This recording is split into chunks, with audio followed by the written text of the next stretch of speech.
सोलापुर के माहौल ने राजनीतिक माहौल उस समय गर्मा दिया जब माहौल के पूर्व विधायक रमेश कदम ने वर्तमान विधायक राजू खरे तक तीखा हमला किया और उन्हें छोटा हाथी कहकर संबोधित किया। रमेश कदम ने प्रेस वार्ता गंभीर आरोप लगाते हुए माहौल में कुछ स्वयं घोषित तथा केंद्रित नेता अल्पसंख्यक समाज पर दावा बनाने की कोशिश कर रहे हैं।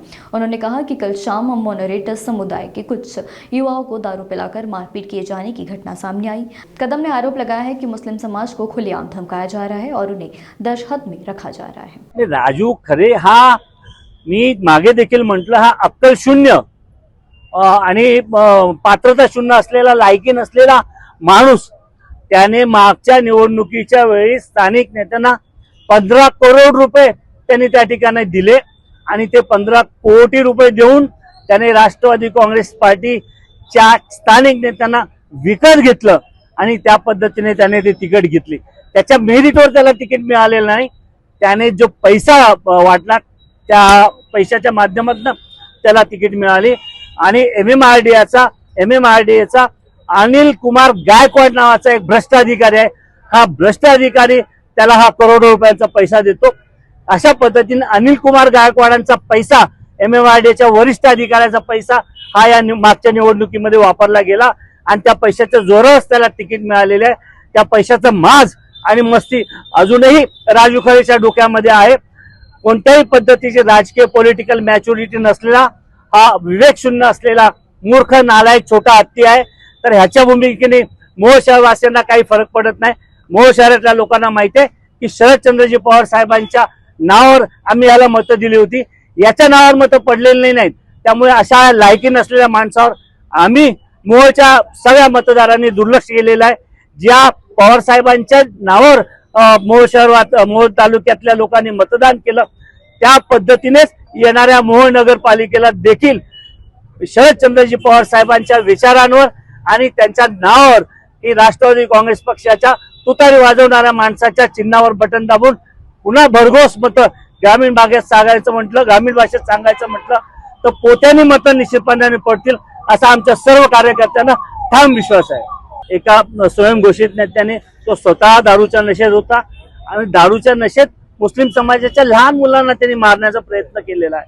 यापुढे दारूच्या नशेत त्याने मुस्लिम समाजाविषयी ब्रशब्द जरी काढला तरी त्याच्या थोबाडीत मारून आणि त्याने हात उगारण्याचा प्रयत्न केला तर त्याचे हात तोडून टाकण्याचं काम हा रमेश कदम निश्चितपणाने केल्याशिवाय स्वस्थ बसणार नाही आणि मुस्लिम समाजाला कायम संरक्षण देण्याबद्दलची आमची स्वच्छ आणि स्पष्ट भूमिका आहे। साहेब, कोणत्या नेत्याच्या घरी 10 करोड रुपये आहेत असा तुम्ही आरोप केलेला आहे? हे सर्व प्रशासनाला माहिती आहे। मोहोळ शहरामध्ये जर आपण शिंदे सेनेच्या नेत्याच्या घरी, प्रमुख नेत्याच्या घरी हे 10 करोड रुपये आज त्या ठिकाणी कॅश त्यांच्या घरामध्ये आणि याची संपूर्ण इत्थंभूत माहिती मोहोळच्या स्थानिक प्रशासनाला माहिती आहे, मोहोळच्या पोलीस स्टेशनला माहिती आहे, परंतु त्या ठिकाणी ते हेतुपुरस्सरपणे दुर्लक्ष करतात आणि या निवडणुकीमध्ये आम्हा पद्धतीने पैशाचं वाटप, दारूचं त्या ठिकाणी वाटप करून लोकांना दिशाभूल करून काही तर ठिकाणी लोकांना मतदानापासून वंचित ठेवण्याबद्दलची भूमिका, वंचित ठेवण्याबद्दलची स्ट्रॅटेजी ही विरोधी पक्षाकडून होते।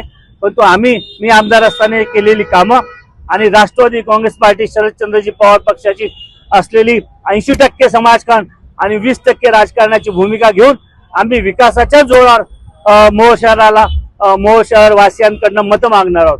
आम्ही दादागिरी करून किंवा दारू पाजून मतं मागणार नाही। मोहोळमध्ये एका पक्षाच्या स्वयंघोषित सो कॉल्ड नेत्याकडून काल संध्याकाळी मायनॉरिटीच्या काही मुलांना दारू पिऊन मारण्याचा प्रकार झालेला आहे आणि एक प्रकारे अल्पसंख्याक मुस्लिम समाजाला धमकवण्याचं काम, त्यांना दहशतीमध्ये ठेवण्याचं काम सुरू झालेलं आहे।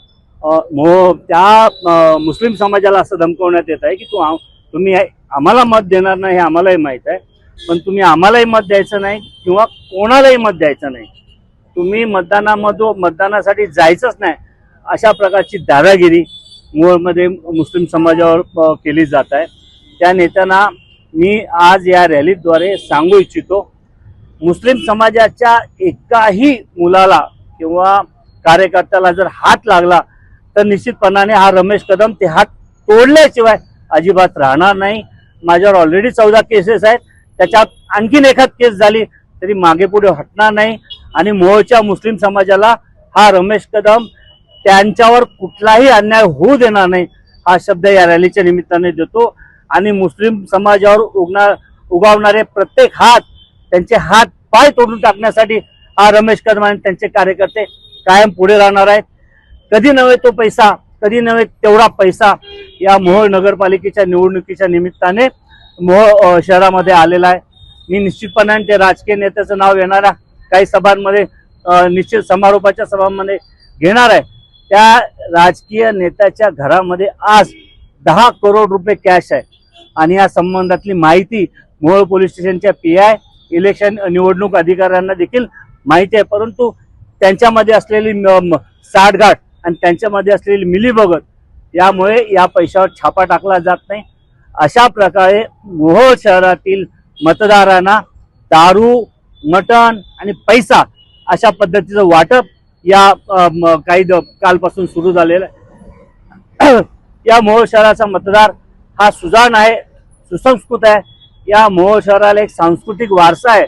आजपर्यंत मोहोळ शहरामध्ये कधीच अशा पद्धतीने निवडणुकीमध्ये पैसा वापरला गेला नव्हता किंवा दारूचा त्या ठिकाणी कधी वापर झाला नव्हता. परंतु मोहोळ शहरामध्ये BJPचे जे उमेदवार आहेत नगराध्यक्ष पदाचे, त्यांच्या घरच्या लोकांचाच दारूचा व्यवसाय असल्या कारणाने दारूचं मोठ्या प्रमाणावर वाटप या निवडणुकीच्या अनुषंगाने आपल्याला पाहायला मिळते.